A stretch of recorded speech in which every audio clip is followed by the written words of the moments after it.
Այսօր ներկայացնում եմ պիցցայի շատ հաջողված բաղադրատոմս։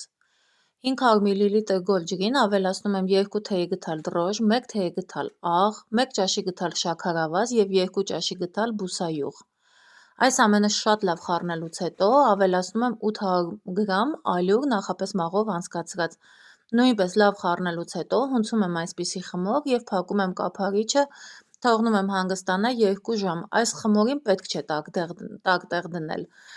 Սովորական սենյակային ջերմաստիճանում կարող է մնալ և կես ժամը մեկ բացում եմ կափարիչը և այսպես ձեռքս թռչելով իրար վրա եմ բերում խմորը։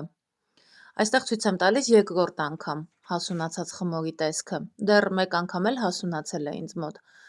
Եվ այսպես ֆորմա եմ ստանում, կարող եք ընդհանուր ջեռոցի